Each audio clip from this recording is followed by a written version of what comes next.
ഈശോയോട് നമുക്ക് ഹൃദയത്തിൽ നന്ദി പറയാം.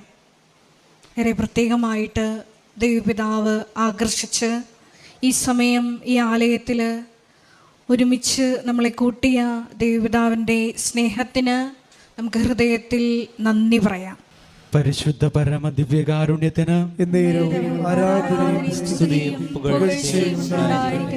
പരിശുദ്ധ പരമ ദിവ്യകാരുണ്യത്തിന്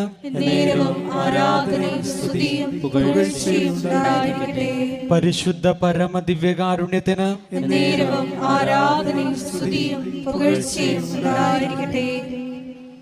സ്നേഹം നിറഞ്ഞവരെ, കൃപാസന പ്രത്യക്ഷീകരണ മധ്യസ്ഥ പ്രാർത്ഥനയിലേക്ക് നമുക്ക് പ്രവേശിക്കാം.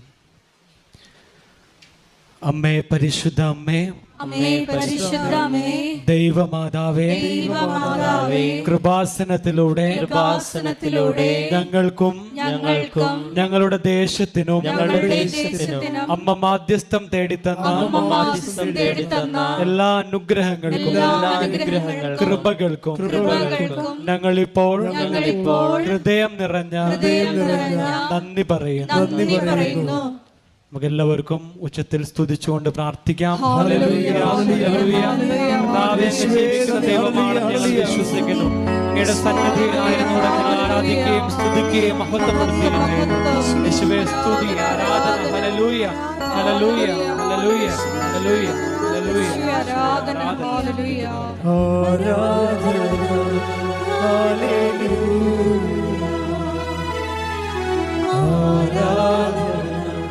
Hallelujah, Aradhana, Hallelujah, Aradhana, Hallelujah. പരിശുദ്ധ പരമ ദിവ്യകാരുണ്യത്തിന് ആരാധനയും സ്തുതിയും പുകഴ്ചയും ഉണ്ടായിരിക്കട്ടെ. പരിശുദ്ധ പരമ ദിവ്യകാരുണ്യത്തിന് ആരാധനയും സ്തുതിയും പുകഴ്ചയും ഉണ്ടായിരിക്കട്ടെ. പരിശുദ്ധ പരമ ദിവ്യകാരുണ്യത്തിന് ആരാധനയും സ്തുതിയും പുകഴ്ചയും ഉണ്ടായിരിക്കട്ടെ. അമ്മേ, പരിശുദ്ധ അമ്മേ, ദൈവമാതാവേ, 2004 ഡിസംബർ 7-ാം തീയതി ഉച്ചകഴിഞ്ഞ് 2:30 കൃപാസനത്തിൽ സംഭവിച്ച അമ്മയുടെ പ്രത്യക്ഷപ്പെടലിനെ കുറിച്ച് തിരുസഭയ്ക്ക് സമർപ്പിച്ചിരിക്കുന്ന പഠനരേഖകളുടെ വസ്തുനിഷ്ഠവും ദൈവശാസ്ത്ര വിധിപ്രകാരമുള്ളതുമായ അന്വേഷണ പഠനങ്ങൾ നടത്തി ആ പ്രത്യക്ഷപ്പെടലിലൂടെ പ്രകടമായ ദൈവമാതാവിന്റെ പ്രത്യേക കരുതലും സംരക്ഷണവും വെളിപ്പെടുത്തുന്ന പീഡിതരുടെ ആശ്വാസവും പ്രവാചകന്മാരുടെ വാഗ്ദാനത്തിന്റെ പേടകവും പ്രപഞ്ച പ്രകൃതിയുടെ മാതാവുമായ പരിശുദ്ധ അമ്മയുടെ ഭക്തി തിരുസഭയിൽ കൂടുതൽ പ്രചരിച്ച് ജീവിതത്തിന്റെ ദുരിത ദുരന്ത അവസ്ഥകളിൽ അകപ്പെട്ട് കഴിയുന്ന അനേകായിരം മക്കൾ ദൈവത്തിന്റെ സാന്നിധ്യവും സന്ധിപ്പും കൂടുതൽ അനുഭവിക്കുക വഴി ആത്മീയ വിശുദ്ധിയും ദൈവശക്തിയും കൈവരിക്കുവാൻ ഞങ്ങളുടെ കുടുംബങ്ങളെ ഇടയാക്കണമേ. നമുക്കൊന്ന് ചേർന്ന് സ്തുതിച്ച് പ്രാർത്ഥിക്കാം. Hallelujah, hallelujah, hallelujah. ജീവിക്കുന്നവനായിട്ട് ഞങ്ങളുടെ മുമ്പിൽ എഴുന്നള്ളി വന്നിരിക്കുന്ന ദൈവമേ, കൂടുതൽ വിശ്വാസത്തോടെ പ്രാർത്ഥിക്കുവാനായിട്ട് ഞങ്ങളെ ഈ നിമിഷം ഒരുക്കണമേ. ഹല്ലേലൂയ, ആരാധന,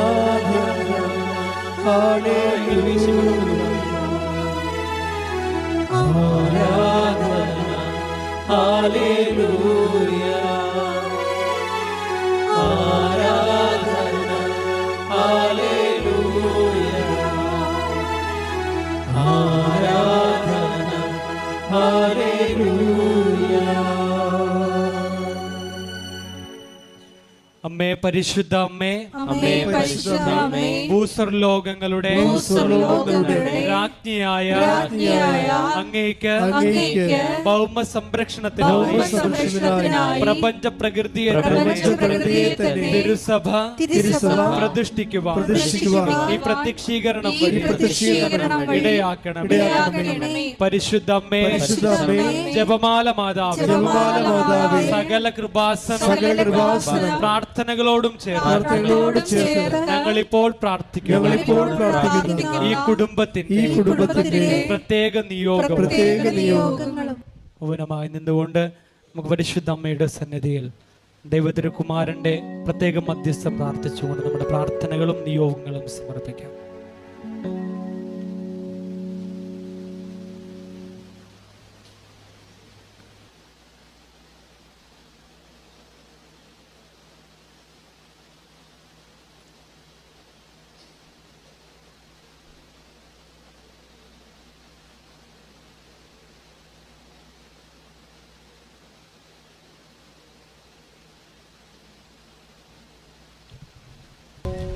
അമ്മയുടെ പ്രത്യക്ഷീകരണത്തിന്റെ ഈ അനുഗ്രഹവേളയിൽ ഞങ്ങൾക്ക് സാധിച്ചു തരുവാൻ കനിയണമേ. ആമേൻ. നമുക്കൊന്ന് ചേർന്ന് സ്തുതിച്ച് പ്രാർത്ഥിക്കാം. ഹല്ലേലൂയ. ആരാധന കർത്താവേ, സ്തുതിക്കുന്നു. അങ്ങയുടെ നാമത്തിന് സ്തുതിയും പുകഴ്ചയും ഉണ്ടായിരിക്കട്ടെ. ഹല്ലേലൂയ. ആരാധന ആരാധന ആരാധന. സ്തുതിക്കുന്നു കർത്താവേ. Hallelujah hallelujah hallelujah hallelujah hallelujah. യേശുവേ നന്ദി. Hallelujah hallelujah. ശക്തിയോടെ സ്തുതിയുടെ ഹല്ലേലൂയ ഹല്ലേലൂയ ഹല്ലേലൂയ. യേശുവേ നന്ദി നന്ദി നന്ദി കർത്താവേ. Hallelujah hallelujah. ആരാധന കർത്താവേ, സ്തുതിക്കുന്നു, മഹത്വപ്പെടുത്തുന്നു. Hallelujah hallelujah hallelujah hallelujah hallelujah. എൻ്റെ പ്രിയപ്പെട്ടവരെ, നമ്മൾ ഉടമ്പടിയിൽ 4-5 ഫീച്ചേഴ്സാണുള്ളത്. നമ്മൾ ഉടമ്പടിയിലാണോ അല്ലയോ എന്ന ഇൻഡിക്കേറ്റർ എന്താ? അല്ലെങ്കിൽ നമ്മുടെ ഉടമ്പടി ദൈവം അംഗീകരിച്ചിട്ടുണ്ടോ ഇല്ലയോ എന്നെങ്ങനെ അറിയാൻ പറ്റും? അതിന് കുറഞ്ഞത് ഒരു 4 ഫീച്ചേഴ്സ് ഉണ്ടാകും. ഒന്ന്, നിങ്ങൾക്കൊരു സങ്കടം വരികയാണെങ്കിൽ കമ്മ്യൂണിക്കേഷൻ ലെവലുണ്ടാവും. ഉടനെ കമ്മ്യൂണിക്കേഷൻ വരും. സാന്ത്വനത്തിൻ്റെ ദൈവജനത്തിൻ്റെ പ്രത്യേകതയാണ് സാന്ത്വനം. അപ്പോൾ സാന്ത്വനത്തിൻ്റെ ഒരു കമ്മ്യൂണിക്കേഷൻ. അതുകൊണ്ടാണ് നിങ്ങളോട് എപ്പോഴും അരമണിക്കൂർ ബൈബിൾ വായിക്കണമെന്ന് പറയത്തില്ലേ?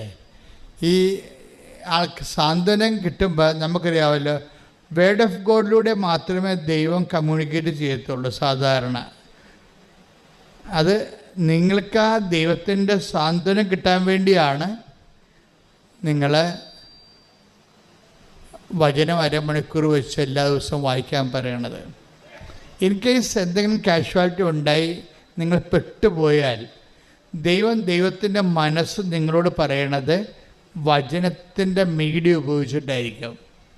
അതുകൊണ്ടാണ് നിങ്ങളോട് പറയണത്, നിങ്ങൾ അരമണിക്കൂർ വചനം വായിക്കണം. ഇഷ്ടമുള്ള സ്ഥലത്ത് നിന്ന് വായിക്കാം, അല്ല ആദ്യം മുതൽ അവസാനം വരെ വായിക്കണമെന്ന് നിർബന്ധമില്ല. തുറക്കുമ്പോൾ സങ്കീർത്തനമോ സുവിശേഷമോ എന്താണ് നിങ്ങൾക്ക് ദൈവം തരണത് അത് വായിക്കണം.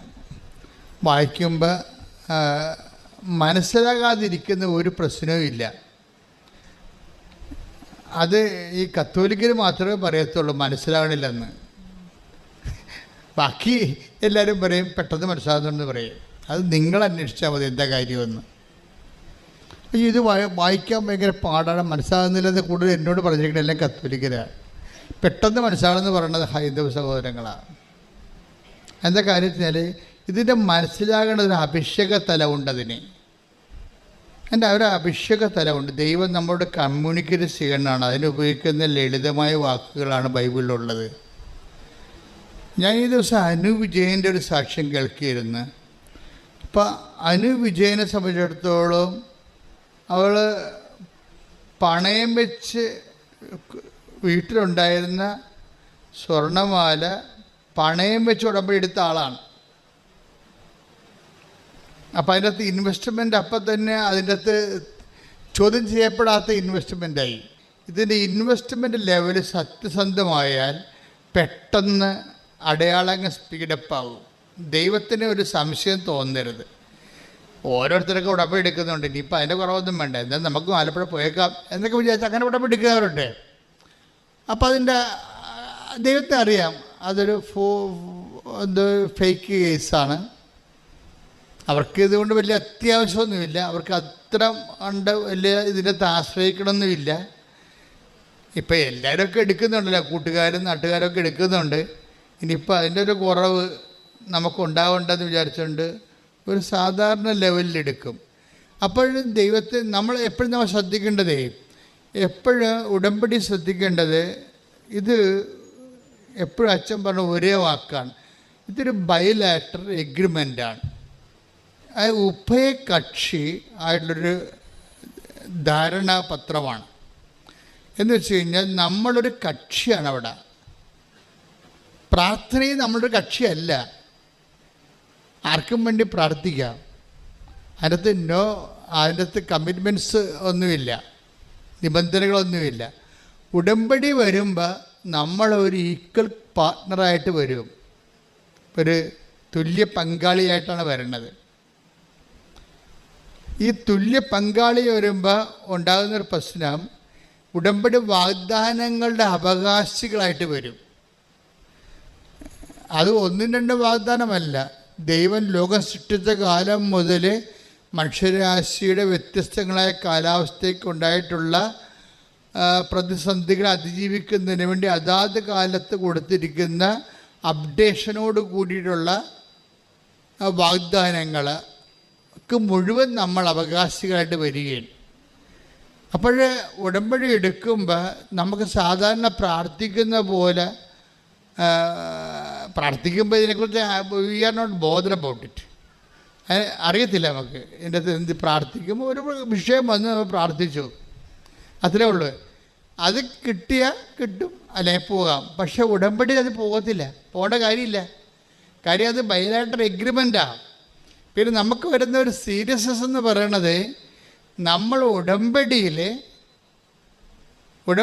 നമ്മൾ ആ നിബന്ധനകളെ കൃത്യമായിട്ട് പാലിച്ചെന്ന് നമ്മൾ ഉറപ്പ് വരുത്തണം. അപ്പോൾ ഉറപ്പ് വരുമ്പോൾ നമ്മുടെ ക്ലെയിം കൂടിക്കൊണ്ടിരിക്കും. അപ്പോൾ അങ്ങനെ ക്ലെയിം, അതുകൊണ്ടാണ് ഞാൻ ഈ അച്ഛൻ പറഞ്ഞത് കണ്ണ് കാണാൻ പാലാത്തവരൊക്കെ ഒന്ന് ഉടമ്പടി എടുക്കണമെന്ന് പറഞ്ഞതിൻ്റെ കാര്യം. അവരാദ്യം കണ്ണ് കാണാൻ വേണ്ടി പ്രാർത്ഥിക്കും. ബൈബിൾ ഇപ്പോൾ എൻ്റെ അടുത്ത് വരും, ബൈബിൾ വായിച്ചാ ഇല്ല, കണ്ണ് കാണാൻ പാടില്ല. ഞാൻ പറഞ്ഞ് വീട്ടിലിരിക്കാൻ പറ്റും, വല്ല കാര്യമുണ്ടോ കെട്ടിയെടുത്തേക്കൊണ്ട് വരാൻ? അല്ല, കണ്ണ് കാണാൻ പാടില്ലാത്തവരും ഉടമ്പടി എടുക്കുകയാണെങ്കിൽ മര്യാദക്ക് വീട്ടിൽ കണ്ണ് കാണാവുന്ന ആൾക്കാരെ കൊണ്ട് വചനം വായിച്ച് കേൾക്കണം, അല്ലാതെ അഭ്യാസം കാണിക്കരുത്. കണ്ണ് കാണാവുന്ന പേരക്കിടാക്കളില്ലേ, അവരെ കൊണ്ട് ബൈബിൾ വായിച്ച് അരമണിക്കൂർ കേൾക്കാമെങ്കിൽ മാത്രമേ ഈ പരിപാടിക്ക് ഇറങ്ങാവൂ. കാര്യം വെച്ചാൽ ഇതിൻ്റെ കമ്മ്യൂണിക്കേഷൻ ലെവൽ വരുമ്പോൾ ഉടമ്പടി ദൈവം ഏത് സമയത്ത് നമ്മളോട് സംസാരിക്കും. ആ സംസാരിക്കുമ്പോൾ ചിലപ്പോൾ അടയാളങ്ങൾ കാണും, ചിലപ്പോൾ സ്വപ്നങ്ങൾ കാണും. ഇതൊന്നും ഒരു പുത്തരിയല്ല, ഒരു പഞ്ഞമുള്ള കാര്യമല്ല. ഉടമ്പടി കമ്മ്യൂണിക്കേഷൻ്റെ പദ്ധതിയാണ്. ദൈവം എങ്ങനെ കാണിക്കും? ദൈവത്തിൻ്റെ മനസ്സിലിരിപ്പ്, കർത്താവിൻ്റെ മനസ്സിലുള്ള കാര്യങ്ങൾ നമ്മളെ ധരിപ്പിക്കുന്നതിനാണ് ദൈവം സ്വപ്നം ഉപയോഗിക്കും, ദർശനം ഉപയോഗിക്കും, അടയാളം ഉപയോഗിക്കും. പിന്നെ ഞാൻ കൂടെയുണ്ട്, നീ ഇപ്പം സങ്കടമാണെങ്കിലും അത് മാറിക്കൊള്ളും, നീ വെയിറ്റ് ചെയ്യാൻ പറഞ്ഞ സ്വർഗീയ സുഗന്ധമായിട്ട് അനുഭവിക്കാൻ പറ്റും. ഇത് ഒരു ദിവസം ഒരു 5-10 സാക്ഷ്യം എടുത്ത് 5-ൻ്റെത്തും കമ്മ്യൂണിക്കേഷനുണ്ട്. ഇതിനൊന്നും ഒരു സീനിയോറിറ്റി ഒന്നും അല്ല പ്രശ്നം, ഫിഡലിറ്റിയാണ് പ്രശ്നം. ഇപ്പം ഞാൻ 85 കൊല്ലമായി കത്തോലിക്കനാണ്, അല്ലെങ്കിൽ ഞാൻ 65 കൊല്ലമായി കത്തോലിക്കനാണ്, ആ ശുശ്രൂഷയിൽ ചെയ്ത് നിലനിന്ന് പോവുകയാണ്. അതൊന്നും സീനിയോറിറ്റി അല്ല ഇന്നത്തെ വിഷയം. ചിലപ്പോൾ ആദ്യമായിട്ടാണ് നീ ജന്മത്തിൽ ഉടമ്പടി എടുക്കുന്നത്. നീ വിശ്വസ്തതയാണ് പ്രശ്നം, ഫിഡലിറ്റിയാണ് എൻ്റെ പ്രശ്നം. അപ്പം നീ വിശ്വസ്തയാണെങ്കിൽ ഉടമ്പടി ഓട്ടോമാറ്റിക്കായിട്ട് ഫയറാകും. അപ്പോൾ ഒന്ന് പ്രാർത്ഥിച്ചേ, കർത്താവ് ദൈവമേ, അങ്ങയോട് ചെയ്ത ഉടമ്പടിയിലെ വിശ്വസ്തരായിരിക്കാൻ എന്നെ പ്രത്യേകം അഭിഷേകം ചെയ്യണമേ. അവിശ്വസ്തതയുടെ ഒരു ലാഞ്ചന പോലും നമ്മുടെ ഉടമ്പടി ബന്ധത്തിൽ ഉണ്ടാവാതിരിക്കാൻ എന്നെ പ്രത്യേകം സംരക്ഷിക്കണമേ. അങ്ങയുടെ നാമത്തെ ഓർത്ത് സംരക്ഷിക്കണമേ. ശ്രുതികട്ടെ ഹല്ലേലൂയ. ഉടമ്പടി നിബന്ധനകള് വിശ്വസ്താപൂർവം പാലിക്കുവാനുള്ള ഈ അഭിഷേകം ഈ ആരാധനയിലൂടെ വ്യക്തിപരമായി ഞങ്ങൾക്ക്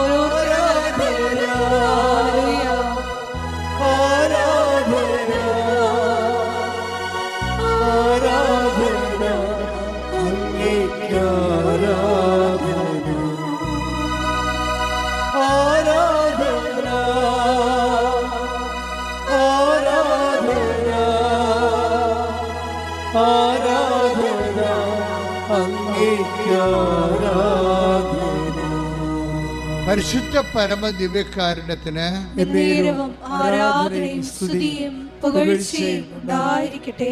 പരിശുദ്ധ പരമ ദിവ്യകാരുണ്യത്തിന് ആരാധനയും സ്തുതിയും പുകഴ്ചയും ഉണ്ടായിരിക്കട്ടെ. അപ്പോൾ ഈ അനുവിജയൻ ഈ ടൈം ഷോർട്ടണിങ്ങിൻ്റെ ഒരു നല്ല സാക്ഷ്യമാണ്. ഒരാൾക്കാർക്ക് ഉടമ്പടി എടുക്കുമ്പോൾ അവർ സിൻസിയർ, ഞാൻ നേരത്തെ പറഞ്ഞത് എന്താണ്, ആദ്യം പറഞ്ഞത് എന്താണ്, ഫിഡലിറ്റി. പിന്നെ വരുന്നത് സിൻസിയറിറ്റിയാണ്. എന്ന് വെച്ച് കഴിഞ്ഞാൽ ആത്മാർത്ഥതയും വിശ്വസ്തതയുമാണ് ഇത് ഫയറാക്കണത്. അല്ലാതെ നിങ്ങൾക്ക് ആർക്ക് പോയി നിലവിളിച്ചിട്ട് കാര്യമൊന്നുമില്ല. ഇപ്പം ചില ആൾക്കാർക്ക് വിചാരിക്കും നിലവിളിച്ച് ദൈവത്തെ പഠിപ്പിക്കാമെന്ന്. ഒരു കണിയും നടക്കത്തില്ല. നിങ്ങളെൻ്റെ നിലവിളി കുറേ ദൈവം കണ്ടിട്ടുള്ളതാണ്. കാര്യം കണ്ടു കഴിയുമ്പോൾ നിങ്ങൾ ദിവസം കടക്കണം ദൈവം കണ്ടിട്ടുള്ളതാണ്. അപ്പോൾ ഈ കണ്ണീര് കള്ളക്കണ്ണീരാണെന്നുള്ളത് കാര്യം. ഒരിക്കൽ കണ്ണീരിട്ട് കാര്യം സാധിച്ചതിന് ശേഷം പിന്നീട് നിങ്ങൾ ദൈവത്തിനെതിരെ ജീവിക്കും. പിന്നെ കണ്ണീര് വരുമ്പോൾ ദൈവം പറയും ഇത് കള്ളക്കണ്ണീരാണ്, ഇപ്പം കാര്യം കാണാൻ വേണ്ടിയുള്ള തൽക്കാലത്തേക്കുള്ള അഭ്യാസമാണെന്ന് പറയും.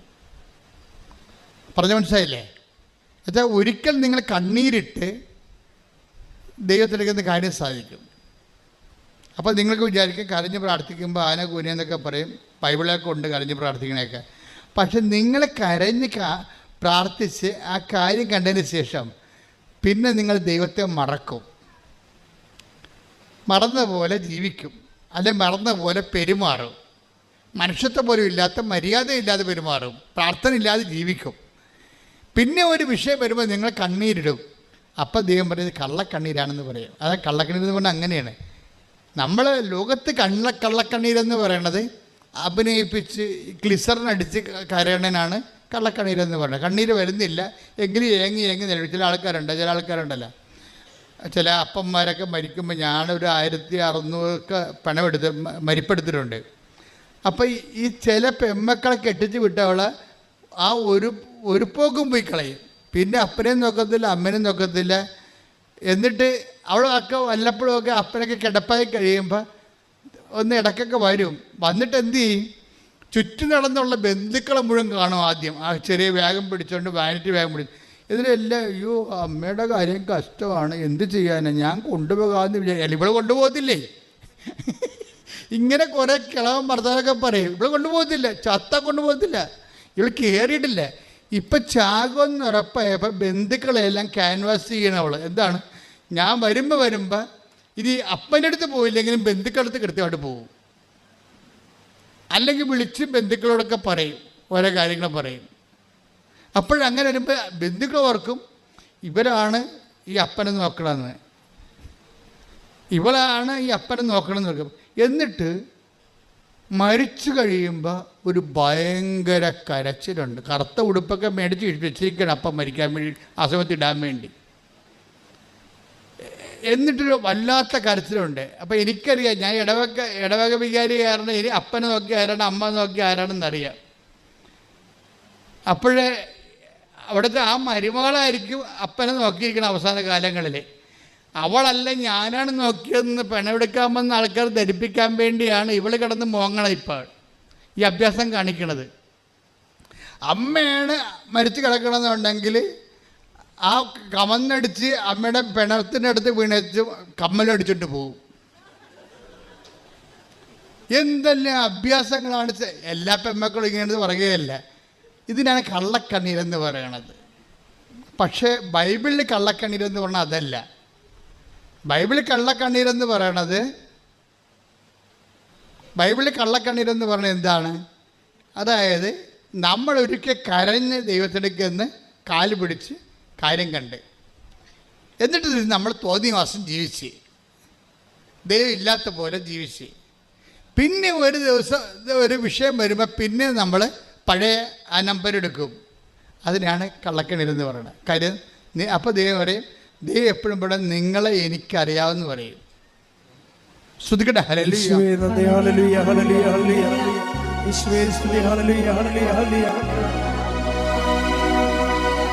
യോഹന്നാൻ 5:42.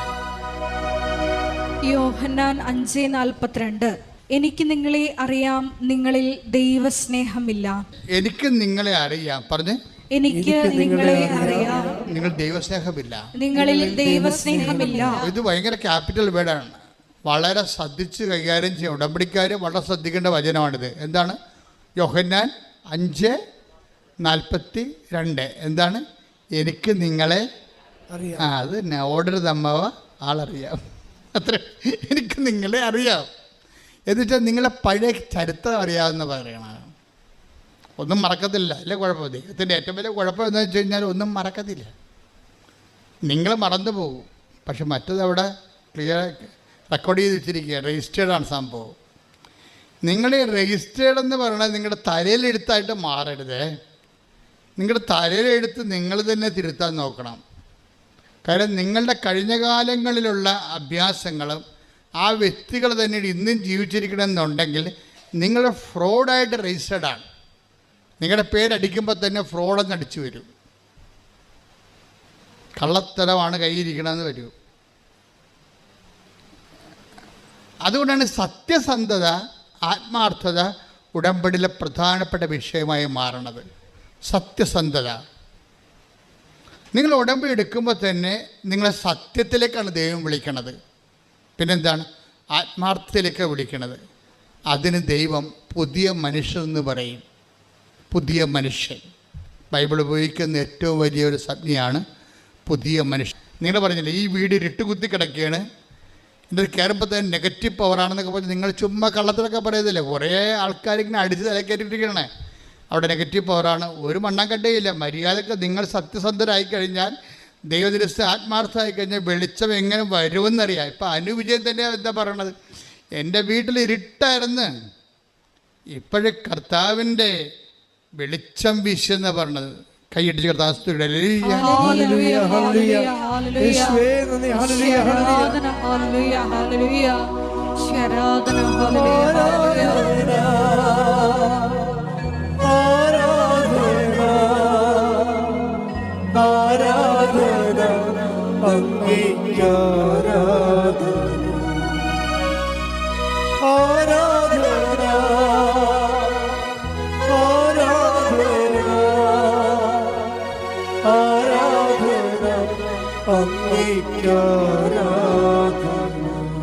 പരിശുദ്ധ പരമ ദിവ്യകാരുണ്യത്തിന് ആരാധനയും സ്തുതിയും പുകഴ്ചയും ഉണ്ടായിരിക്കട്ടെ.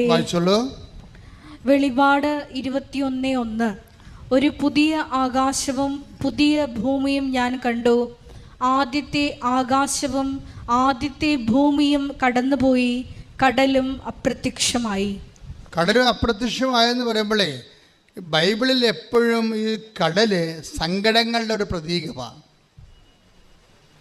ഈ സങ്കടങ്ങൾ അപ്രത്യക്ഷമാകുന്ന ഒരു സമയമുണ്ട്.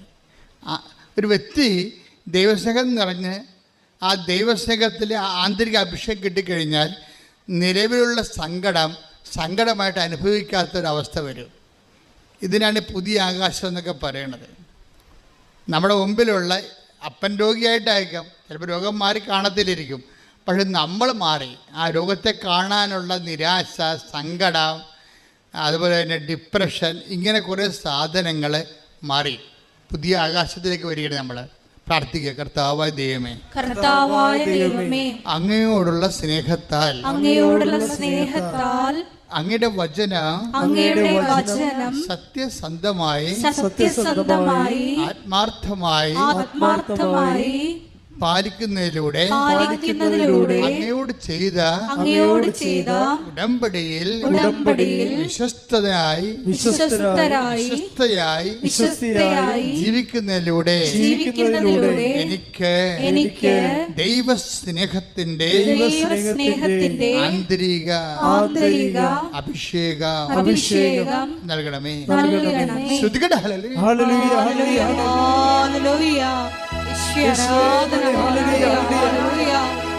ഉടമ്പടി നിബന്ധനകള് പാലിക്കുന്നതിലൂടെ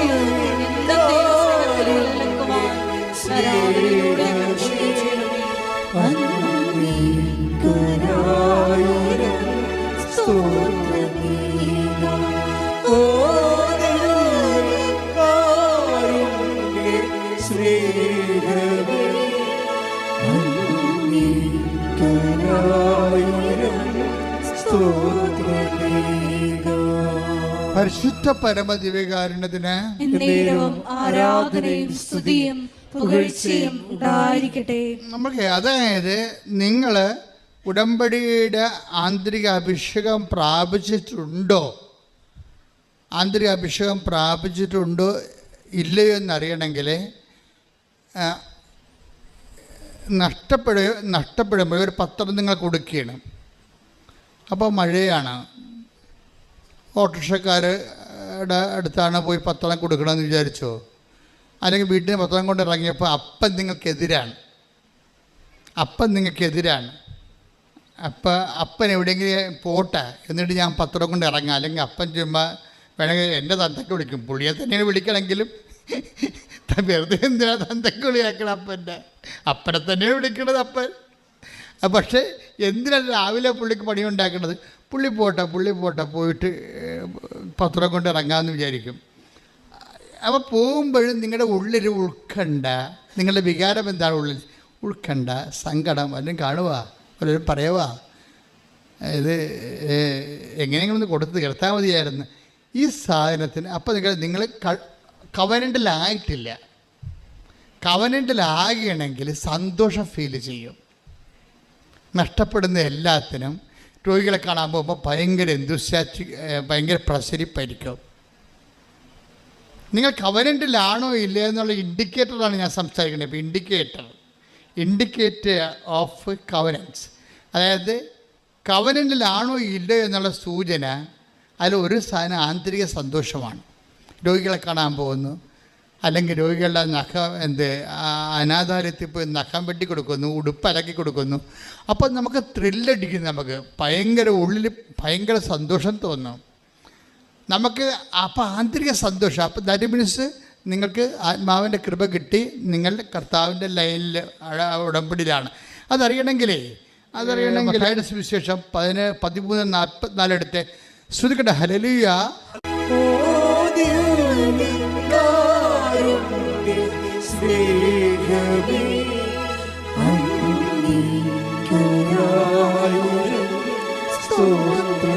ഒരുമിച്ച് പാട്.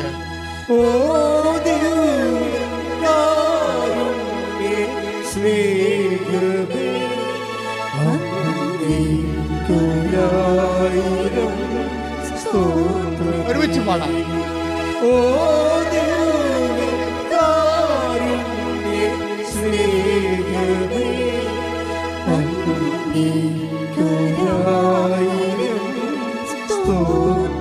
ഒരുമിച്ച് പാടാം.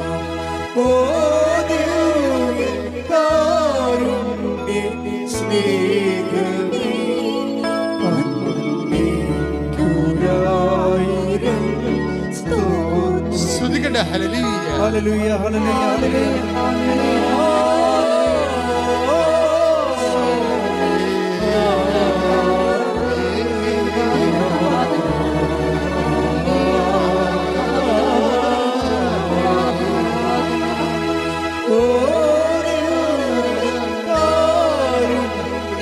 പക്ഷാപരത്തോടെ പക്ഷാപരം ലഭിക്കുന്നവരാ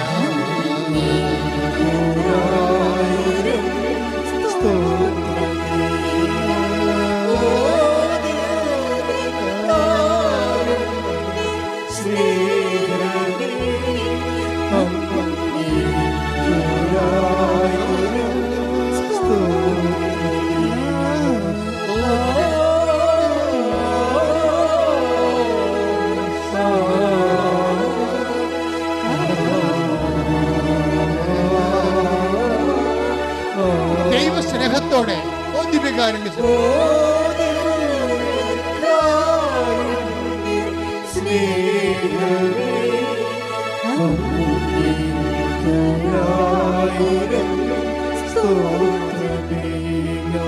വിശ്വാസത്തോടെ